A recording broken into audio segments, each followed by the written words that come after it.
Hey everyone, and welcome. Today, we're diving into a culture that's a total paradox, in the best way possible. It's a place where you'll find ancient temples, but they probably have Wi-Fi. Where classical dance finds a brand new beat in the digital age. We're talking about modern Indian culture, a place where the past isn't just sitting in a museum, it's alive and it's being remixed into something new every single day. So that brings up a really fascinating question, right? How can a culture with roots that go back thousands of years also be this hyper-modern global powerhouse? How do those two things even fit together in one society? Well, that's exactly what we're going to unpack. Here's our game plan. First, we're going to get straight to the main idea, what we call a culture of synthesis.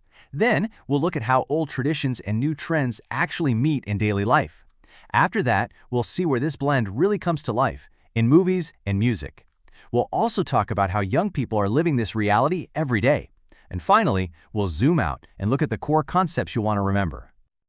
Okay, let's not waste any time. We're getting right to the core answer. The single most important idea for understanding modern Indian culture is synthesis. So here it is, the key takeaway. It's not about the old getting thrown out for the new. Not at all. It's a dynamic blend. You have these incredibly deep traditions that are constantly evolving because of things like new technology, different lifestyles, and modern education. It's a fusion, not a fight.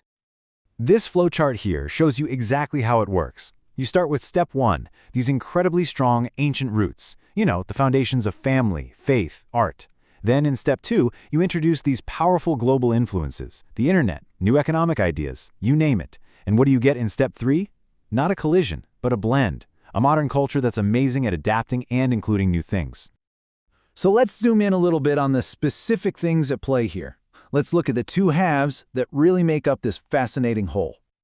Now this is where it gets really interesting. You can see the direct conversation happening between these two sides. The deep value of family and community, it's being reshaped by more and more people moving to cities. Religion and faith are interacting with global ideas. And traditional festivals, they're now being shared all over the world thanks to digital technology. It's this constant back and forth. So where can we actually see this blend happening? Well, the most obvious place is in India's incredibly vibrant art and media scenes. Let's kick things off with cinema, because Bollywood is just the perfect example. It's a global phenomenon, right? It tells stories about modern life and social issues, but almost always through a very traditional lens of family values, honor, and deep emotion. And you hear the exact same thing in the music. You've got these ancient, super complex classical forms like Hindustani and Carnatic music, and they're sharing the stage and sometimes even fusing directly with pop, fusion, and rap. It's not a choice between one or the other, it's both, all at once. And it's the same story in art and literature, too.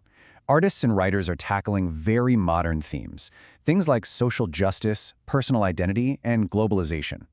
But the way they explore these ideas is often rooted in a deep moral and philosophical tradition that feels absolutely timeless. So, who are the people living this blend every single day?